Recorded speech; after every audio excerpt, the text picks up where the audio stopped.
اللہ پاک پر اور اس کی صفات پر ایمان لانا ہر انسان کے لیے ضروری ہے۔ اسی طرح جن چیزوں کو اللہ تعالیٰ نے قرآن مجید میں ذکر کیا ہے ان پر ایمان لانا بھی ضروری ہے، اور جن چیزوں کا تذکرہ اللہ پاک نے اپنی کتاب قرآن مجید میں کیا ہے ان میں سے ایک اللہ کا عرش ہے، جس پر ایمان لانا ہر ایک کے لیے ضروری ہے، کیونکہ عرش کا تذکرہ قرآن مجید میں 25 مرتبہ آیا ہے اور اسے مختلف مقامات پر مختلف انداز سے بیان کیا گیا ہے۔ لہٰذا اللہ کے عرش پر ایمان لائے بغیر کوئی انسان بھی مسلمان نہیں ہو سکتا۔ چنانچہ آج ہم آپ کو اللہ کے عرش کے متعلق ایسے حقائق سے آگاہ کریں گے جنہیں جان کر آپ کی عقل حیران رہ جائے گی، اور امید ہے کہ یہ ویڈیو آپ کے علم میں اضافے کا سبب بنے گی۔ اللہ کی مخلوقات میں سب سے بڑی مخلوق اللہ کا عرش ہے۔ اس کا حجم اور سائز تمام مخلوقات سے بڑا ہے۔ کائنات میں اس سے بڑی کوئی مخلوق موجود نہیں۔ یہ اللہ پاک کی سب سے بڑی اور عظیم مخلوق ہے۔ چنانچہ ایک روایت میں ہے کہ حضرت ابو ذر غفاری رضی اللہ تعالیٰ عنہ نے نبی کریم صلی اللہ علیہ وسلم سے عرش اور کرسی کے بارے میں پوچھا، تو آپ صلی اللہ علیہ وسلم نے فرمایا، اے ابو ذر، اللہ کی کرسی کے مقابلے میں ساتوں آسمان اور زمین ایسے ہیں جیسے ایک بہت بڑے بیاباں جنگل میں ایک کڑا پڑا ہوا ہو، اور اللہ کا عرش کرسی سے اتنا بڑا ہے جتنا کہ کرسی آسمان و زمین سے بڑی ہے۔ آسمان اور زمین اور کرسی عرش کے سامنے نقطے کی حیثیت رکھتے ہیں، اور ایک حدیث میں ہے کہ آپ صلی اللہ علیہ وسلم نے عرش کی عظمت بیان کرتے ہوئے فرمایا کہ عرش اتنا بڑا ہے کہ اس کی حقیقت صرف اللہ ہی جانتا ہے، اللہ کے سوا کسی کو اس کا علم و ادراک نہیں۔ اور عرش کی شکل و صورت کے متعلق حدیث میں آتا ہے کہ نبی کریم صلی اللہ علیہ وسلم نے فرمایا کہ عرش آسمانوں سے اوپر ہے اور گنبد کی طرح ہے، یعنی اس کی شکل و صورت گنبد نما ہے، اور آپ صلی اللہ علیہ وسلم نے اپنے ہاتھوں سے گنبد کا اشارہ کیا، اور جیسے گنبد نے اپنے نیچے ہر چیز کو ہر طرف سے گھیرا ہوا ہوتا ہے، اسی طرح عرش نے بھی اس کائنات کو ہر طرف سے گھیرا ہوا ہے۔ اس نے ہر چیز کا احاطہ کر رکھا ہے، کائنات کی کوئی بھی شے اس سے باہر نہیں۔ اللہ تعالیٰ نے اپنے عرش کو اپنے ہاتھوں سے پیدا کیا ہے۔ چنانچہ ابن عمر رضی اللہ تعالیٰ عنہ کی حدیث میں آتا ہے کہ اللہ نے 4 چیزوں کو اپنے ہاتھ سے پیدا فرمایا ہے، جن میں سے ایک عرش، دوسرا قلم، تیسرا آدم علیہ السلام اور چوتھا جنت عدن ہے، اور باقی ہر مخلوق کو کلمے سے پیدا کیا۔ چنانچہ اس سے کہا کن ہو جا تو وہ پیدا ہو گئی۔ لہٰذا عرش کو یہ امتیاز بھی حاصل ہے کہ اس سے اللہ تبارک و تعالیٰ نے اپنے ہاتھوں سے تخلیق فرمایا ہے۔ اس کائنات میں موجود ہر شے ایک نہ ایک دن فنا ہو جائے گی، جیسا کہ قرآن مجید میں ارشاد ہے، اس زمین پر جو بھی ہے فنا ہونے والا ہے، اور ایک جگہ ارشاد ہے کہ اللہ کی ذات کے سوا ہر شے ہلاک اور فنا ہو جائے گی، لیکن 8 چیزیں ایسی ہیں جو کبھی فنا نہیں ہوں گی۔ ان میں سے ایک اللہ کا عرش ہے جو کبھی فنا نہیں ہوگا، یہ تابد قائم و دائم رہے گا۔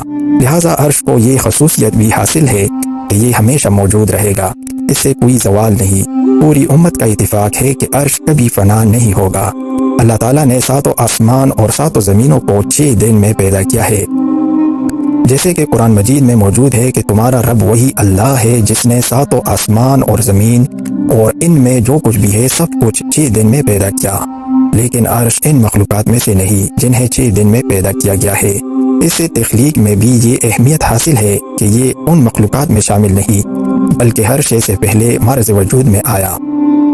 عرش سب سے وزنی مخلوق ہے، اس سے زیادہ وزنی مخلوق اس کائنات میں موجود نہیں۔ چنانچہ ایک مرتبہ نبی کریم صلی اللہ علیہ وسلم سیدہ جویریہ رضی اللہ تعالیٰ عنہ کے پاس صبح سویرے فجر کی نماز کے وقت گزرے، تو سیدہ جویریہ اپنی نماز کی جگہ بیٹھی تھی۔ پھر جب آپ چاشت کے وقت واپس آئے تب بھی سیدہ جویریہ وہی بیٹھی تھی، تو آپ صلی اللہ علیہ وسلم نے فرمایا، کیا آپ اس وقت سے اسی حالت میں ہیں جس حالت میں میں چھوڑ کر گیا تھا، بیٹھے ہوئے ہیں؟ انہوں نے کہا جی ہاں۔ تو نبی صلی اللہ علیہ وسلم نے فرمایا، میں نے تمہارے بعد 4 جملے 3 مرتبہ کہے ہیں، اگر انہیں اب تک کے تمہارے کیے ہوئے اذکار سے تولا جائے تو میرے جملے تمہارے اذکار سے وزنی ہو جائیں گے۔ پھر آپ صلی اللہ علیہ وسلم نے وہ جملے ارشاد فرمائے جن میں عرش کے وزن کا ذکر ہے۔ اسی وجہ سے یہ 4 جملے سیدہ جویریہ کے گھنٹوں کے اذکار سے وزنی ہو گئے۔ اس سے یہ واضح ہوتا ہے کہ عرش کا وزن سب سے زیادہ ہے۔ عرش کو اللہ تعالیٰ کا خصوصی قرب حاصل ہے، اللہ نے اسے خصوصی قرب عطا کیا ہے، اس سے بڑھ کر کوئی چیز اللہ کے قریب نہیں، یہ اللہ کی سب سے قریب ترین مخلوق ہے۔ اللہ کے عرش کے پائے اور پہلو بھی ہیں، جیسا کہ ہر تخت کے پائے ہوتے ہیں۔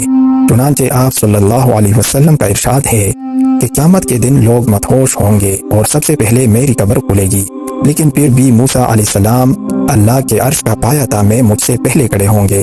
اس حدیث سے یہ بات ثابت ہوتی ہے کہ اللہ کے عرش کے پائے بھی ہیں، اور موسیٰ علیہ السلام قیامت کے دن اللہ کے عرش کے ایک پائے کو تھامے کھڑے ہوں گے، اور عرش کو اٹھانے والے فرشتوں نے بھی عرش کو ان ہی پایوں سے اٹھا رکھا ہے۔ اللہ کا عرش سب سے اعلیٰ اور بلند مخلوق ہے۔ اللہ نے عرش کو پیدا فرما کر اسے تمام مخلوقات پر امتیازی بلندی عطا فرمائی ہے۔ یہ تمام مخلوقات کے لیے چھت ہے۔ تمام آسمان و زمین اور ان کے درمیان اور ان کے اندر ہر شے عرش سے نیچے ہے۔ اللہ کے عرش کے نیچے ایک بہت بڑا سمندر ہے، جس میں اٹھنے والی ایک لہر ساتوں آسمان اور زمین سے بڑی ہے، اور حضرت علی اور ابن عمر رضی اللہ تعالیٰ عنہ سے مروی ہے کہ قیامت کے بعد اسی سمندر سے بندوں پر 40 دن تک بارش ہوگی، اور پھر لوگ اپنی قبروں سے اٹھیں گے، اور یہ بارش اسی سمندر سے ہوگی جو اللہ کے عرش کے نیچے موجود ہے۔ جنتوں میں سب سے اعلیٰ جنت جنت الفردوس ہے، اور عرش اس جنت کا چھت ہے۔ یہ وہ جنت ہے جو اللہ کے مقرب بندوں کو حاصل ہوگی۔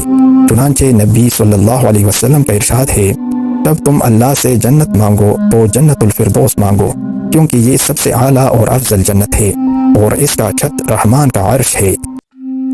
اللہ کا عرش سرخ یاقوت کا بنا ہوا ہے، اور اس کے دو قطروں کا فاصلہ 50,000 سال کا ہے۔ اس کا منظر اور شکل و صورت انتہائی خوبصورت اور پرکشش ہے۔ عرش کو اٹھانے کے لیے اللہ نے 4 فرشتوں کی ڈیوٹی لگا رکھی ہے، جو کہ اللہ کے عرش کو اٹھائے ہوئے ہیں۔ یہ فرشتے ہر وقت اللہ کی تسبیح و ثنا اور مومنوں کے لیے استغفار کرتے رہتے ہیں۔ چنانچہ ارشاد باری تعالیٰ ہے کہ وہ فرشتے جو اللہ کا عرش اٹھائے ہوئے ہیں، وہ اللہ کی حمد اور پاکی بیان کرتے رہتے ہیں، اور مومنوں کے لیے استغفار کرتے رہتے ہیں۔ اسی طرح عرش کے گرد و پیش موجود فرشتوں کا کام صرف ذکر اور دعا ہے۔ چنانچہ ارشاد باری تعالیٰ ہے کہ تو دیکھے گا کہ عرش کے گرد گھیرا ڈالے ہوئے فرشتے اپنے رب کی حمد کے ساتھ تسبیح بیان کر رہے ہیں، اور اللہ کا عرش اٹھانے والے فرشتے اتنے بڑے ہیں کہ اگر 7 سمندروں کا پانی ان کے ناخن پر رکھ دیا جائے تو ایک قطرہ بھی نیچے نہ گرے۔ چنانچہ آپ صلی اللہ علیہ وسلم نے ان فرشتوں کے بارے میں فرمایا کہ اللہ کا عرش اٹھائے ہوئے فرشتوں میں سے ایک فرشتہ ایسا ہے کہ اس کی کان کی لو سے کندھے تک کا فاصلہ 700 سال کا ہے۔ جب اس فرشتے کے کان کی لو سے کندھے کا فاصلہ 700 سال کا ہے تو تصور کیجئے یہ فرشتہ خود کتنا بڑا ہوگا۔ عرش کی عظمت اللہ کی عظمت کی دلیل ہے، کیونکہ مخلوق کی عظمت تو اس کے خالق کی عظمت کی دلیل ہوا کرتی ہے۔ لہٰذا جب اللہ کا عرش اتنا بڑا ہے تو اللہ کی ذات کتنی بڑی ہوگی، یقیناً کوئی انسان اس کا تصور بھی نہیں کر سکتا۔